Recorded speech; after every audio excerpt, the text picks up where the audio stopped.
Mas acho que o Cruzeiro entrou nesse páreo, entrou nessa briga, e você tem razão, Plihal.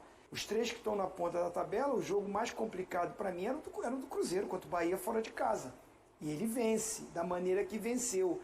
Então traz sim, o treinador diz, não sei, acho que para campeão ainda não dá, mas uma vitória dessa, você acha que o torcedor cruzeirense, que os jogadores no elenco não estão pensando como nós dois?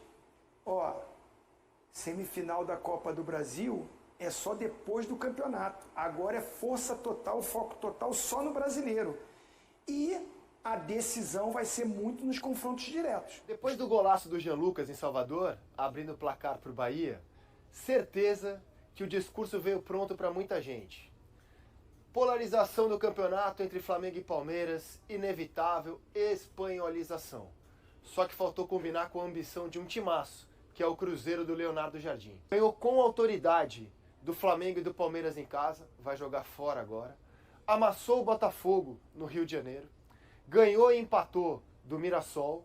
Ganhou e empatou do São Paulo. De 9 jogos contra os times do G7 até aqui, 7 vitórias, 2 empates.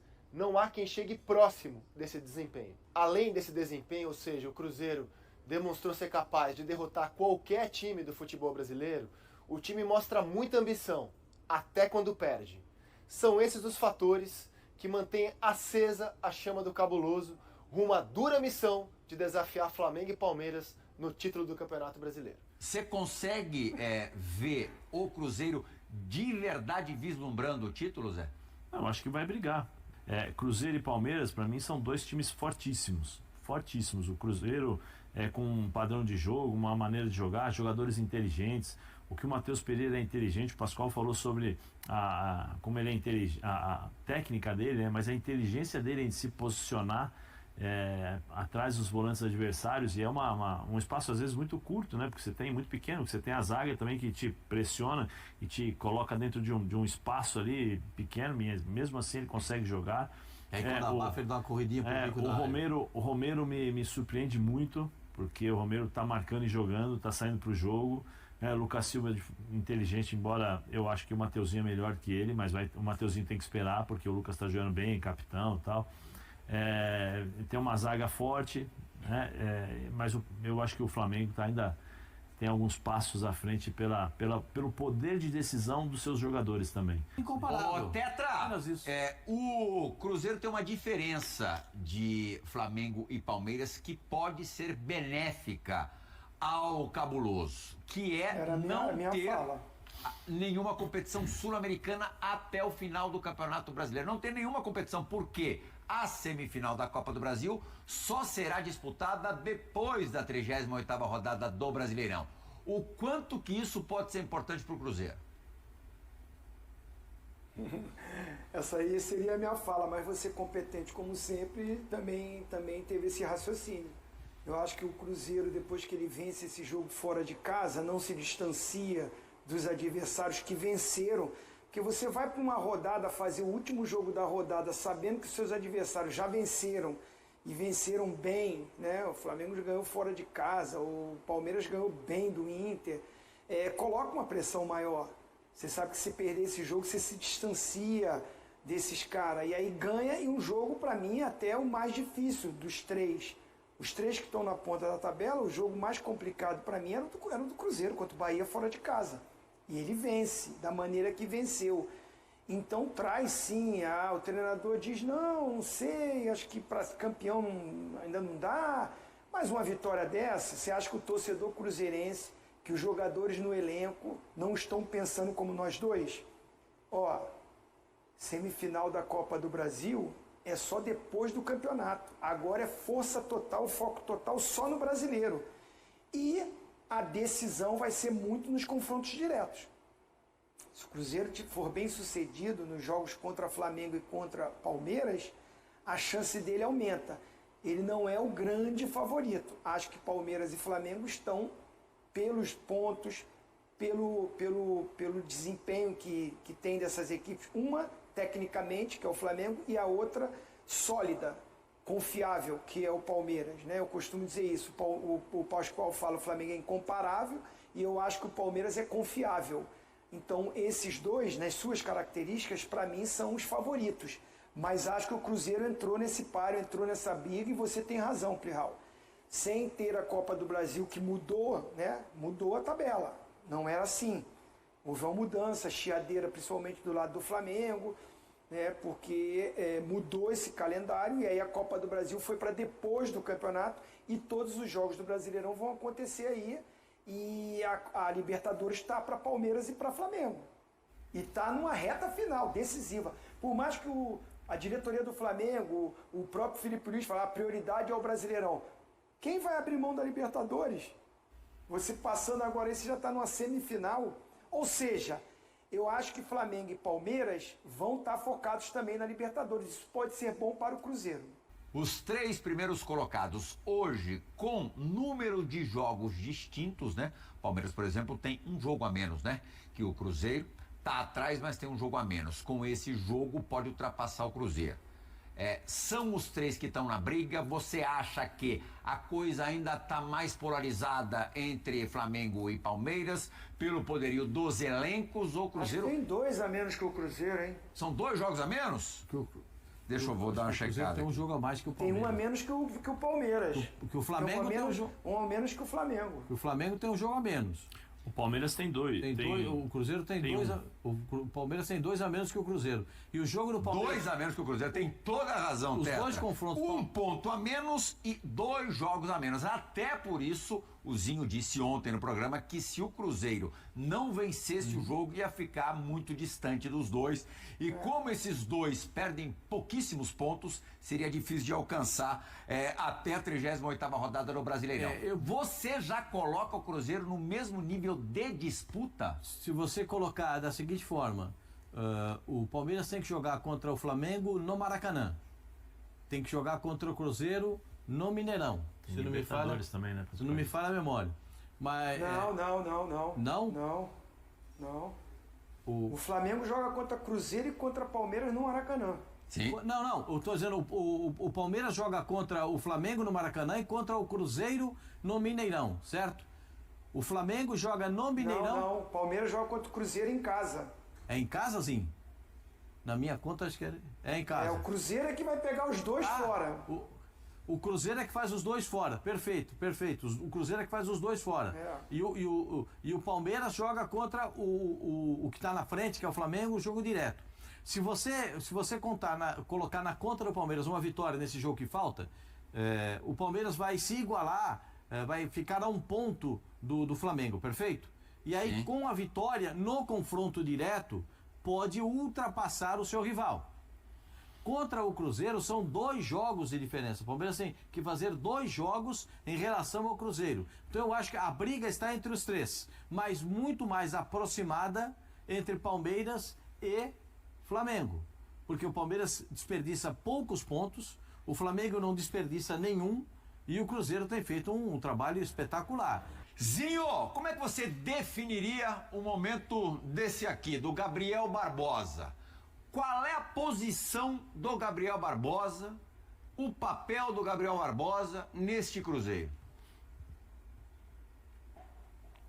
Olha, primeiro eu tenho que elogiar a postura do Gabriel.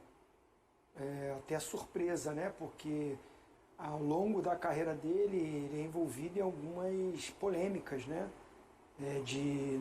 Quando fica no banco. Aqui no Flamengo mesmo aconteceu isso com outros treinadores. O próprio Tite, né? Você vê que o Dudu não aceitou isso e saiu brigado, né? Saiu numa situação ruim. Não aceitou muito o banco, a reserva. Foi naquela época aí da Sul-Americana que o Cruzeiro não estava indo bem e logo com a chegada do treinador. Então, assim, eu quero destacar, a gente às vezes critica, né, a postura do Gabriel, do Gabigol, e eu acho que merece todos os elogios. Até o momento, o comportamento dele é muito bom.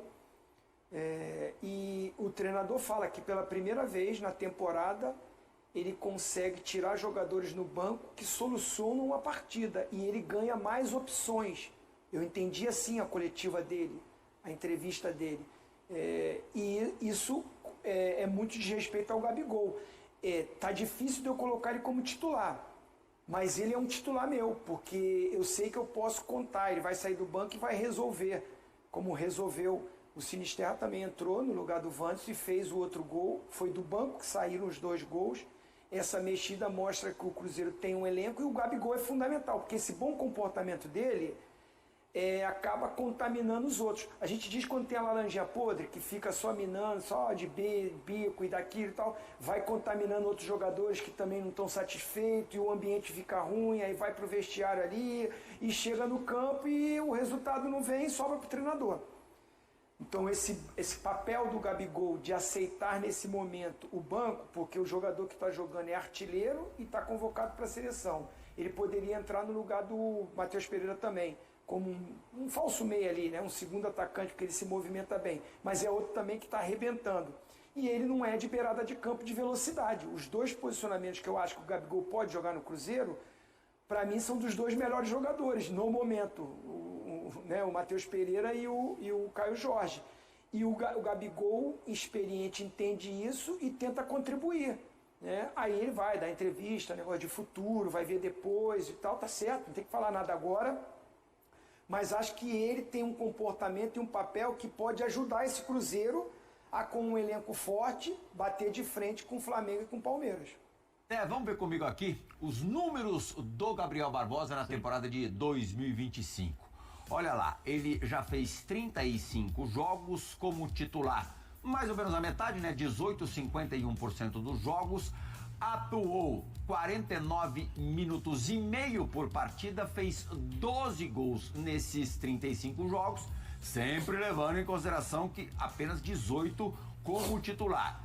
E deu 4 assistências. Leva menos de 110 minutos para participar de um gol. Não são números ruins.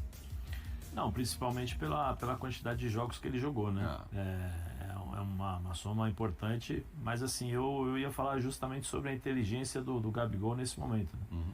A inteligência, entendendo exatamente o momento, entendendo aquilo que tem que ser feito como profissional. Hoje em dia você não tem mais a cadeira cativa, como antigamente você tinha apenas 14 jogadores. Você tinha os 11 e 3 jogadores que eram as substituições. Hoje, por jogo, você pode fazer 5 substituições. Hoje, os treinadores têm um elenco maior, né, em termos de quantidade e qualidade, para justamente fazer essas trocas necessárias para você manter uma equipe com um nível alto. E eu acho que o Gabigol entendeu. Acho que ele entendeu muito do que aconteceu com ele no Flamengo. Ali, eu acho que fizeram ele colocar os pés no chão, entendendo exatamente como era a realidade, aquilo que precisava ser feito. Eu não vejo, assim, por mais que tenha os números participando, assim, eu não vejo ainda o Gabigol. Eu acho que ele ainda não, nesse time do Cruzeiro, ele ainda precisa engatinhar um pouquinho mais, acelerar um pouquinho mais, mas quando ele entra, ele é um cara que, pelo menos ele demonstra vontade, determinação, coisas que nós não imaginávamos que ele poderia ter por conta da situação de estar no banco. Mas ele é muito inteligente, tem um contrato excelente, né? Tem um contrato excelente e, assim, desculpa, vou usar o termo aqui, não é burro, né? Sim, claro. Não é burro, esse contrato dele é um contrato que ele não iria receber em nenhum outro lugar do mundo, a não ser na Arábia. Então, acho que ele está fazendo justo ao contrato. Eu sou profissional, a quem escala é o treinador. Se ele me escala como titular, eu vou jogar. Se ele me deixa no banco, eu vou treinar para estar apto quando ele desejar a minha entrada. Tá de parabéns. Só uma coisinha, né? O jogador de futebol, ele ganha para treinar. Quem escala é o treinador. Jogar é por conta do treinador, ele ganha para treinar. Ele vai lá, treina, faz o melhor que ele pode, que é para convencer o técnico que ele pode jogar. Mas quem escala é o treinador. Então, ele tem que fazer, e o Gabigol faz exatamente isso. E eu nunca, desde que ele começou com 16 anos no Santos, eu nunca ouvi ninguém falar que o Gabigol teve problema de treinamento, e que chegou atrasado, que não treinou, muito pelo contrário. Né? O Zinho pode falar melhor do que eu lá no Rio de Janeiro. Mas o dia a dia dele no Flamengo não era fácil, não. Não, o dia a dia é uma questão apenas... Tinha ali um esquadrão antibomba para desarmar a bomba todos os dias. Toda hora, mas aí depende de como... tem uma série de outras coisas, né? Como o Marcos Braz o tratava, de que forma que era. Aí a gente vai entrar num outro capítulo, mas treinar... Nunca tem um problema para ninguém. A verdade, né, Pascoal, é que assim, e aí não é o Gabigol, eu acho que é a mentalidade do futebol brasileiro. E aí o Zinho trabalhou como diretor, o Pascoal também, mas uma outra época, mas tem também experiência para isso. e usar um pouco da experiência que a gente tem sobre as conversas que temos com os nossos ex-companheiros, que são hoje, muitas vezes, são empresários ou que fazem parte de times nas categorias de base, né? As técnicas também. É que é o seguinte, hoje as categorias de base, você já começa a criar o menino que é diferenciado de outra forma. E aí quando chega no profissional é difícil de você bater de frente com ele, ou de você corrigir, ou de você mostrar muitas vezes determinadas situações que são necessárias para ele aprender. O garoto não aceita. Não é que o garoto não aceita, ele não passa por isso na base. Ele não vivencia isso na base, não deixam fazer isso. Né? Porque, você dá uma... acho que o Zinho conversou com o Alex, trabalhou na base, e tem outros jogadores que trabalham na base. Você não pode hoje dar uma dura um pouco mais forte no jogador, nem no profissional, porque dependendo do que acontece, ou dependendo da forma como você fala com o jogador, ele já bate no empresário, o empresário já cobra o diretor já vai cobrar o treinador. Aí você não pode corrigir, você não pode mostrar para ele, olha, tem essas situações, tem assim. Olha, se você fizer as melhores escolhas, você vai ganhar lá na frente. Então, hoje não pode. Então, assim, e aí eu vejo o Gabriel e tantos outros jogadores dentro desse sistema aqui, muitas vezes não é culpa do jogador. Muitas vezes o pessoal fala do Neymar, mas não é culpa do Neymar, porque todo mundo criou o Neymar dessa forma. O treinador que me decepcionou nesse aspecto, que era o Tite, eu falei, o Tite tem a moral, tem, né, tamanho e tal, para tratar de forma diferente, tratou até com mais, vamos dizer assim, tem que tomar cuidado com a palavra, né, deu umas facilidades a mais nesse sentido, não foi o cara que eu esperava que fosse para transformar o Neymar num líder de seleção brasileira. Então, assim, é culpa do Neymar? Como é que você vai culpar um jogador que desde os 12 anos de idade é tratado dessa forma? Então é difícil de você cortar. E aí a gente muitas vezes acaba julgando as pessoas sem saber exatamente o contexto que eles cresceram. Tetra, como é que anda a sua memória futebolística? Tá aguçada? Depois que ele... A celebração foi contida, já que os jogadores do Cruzeiro buscavam a bola rapidamente no fundo da rede, focados na virada sobre o Bahia. No entanto, a noite foi especial para Sinisterra. O atacante marcou seu primeiro gol com a camisa celeste, quebrando um jejum de 13 meses sem balançar as redes. Contratado junto ao Bournemouth da Inglaterra, ele fez apenas sua terceira partida pelo Cruzeiro, atuando por cerca de 25 minutos. Entrou em campo quando o time estava atrás no placar e, aos 32 do segundo tempo, aproveitou o rebote de um chute de Matheus Pereira para empatar. Pouco depois, foi Gabigol quem confirmou a virada. Sinisterra não marcava desde 31 de agosto de 2024, quando participou de vitória do Bournemouth sobre o Everton por 3-2, dando inclusive uma assistência. De lá para cá, enfrentou problemas físicos e chegou a ficar 5 meses e meio sem jogar antes de estrear pelo Cruzeiro no fim de agosto. Após o confronto na Fonte Nova, destacou a importância de ganhar ritmo novamente. Estou conseguindo me adaptar, graças a todos do clube, que me ajudam bastante. Vou acumulando minutos e retomando a forma, porque isso é fundamental para mim. A utilização gradual do jogador foi explicada pelo técnico Leonardo Jardim. Ele entrou por 10 minutos contra o São Paulo, atuou 18 no Clássico e agora 25 diante do Bahia. O treinador reforçou que a prioridade é evitar novos problemas físicos. O Sinisterra não fez pré-temporada, está começando agora. Temos um trabalho especial com ele para que evolua sem sofrer lesões, já que teve muitos contratempos nesse sentido, e não queremos que isso se repita. Desde sua chegada ao Bournemouth, o atacante conviveu com dificuldades físicas que limitaram sua média a apenas um jogo por mês nos últimos 12 meses. Foram 2 lesões musculares sérias, cada uma o afastando dos gramados por cerca de 3 meses. Além disso, com as novas contratações do clube inglês e o interesse do Cruzeiro, Sinisterra não participou plenamente da pré-temporada. E aí, galera, o que acharam? Deixem suas opiniões nos comentários. Não se esqueçam de deixar o like, se inscrever no canal e ativar o sininho para receber as notificações. Até mais, Nação Celeste! Vamos pra frente!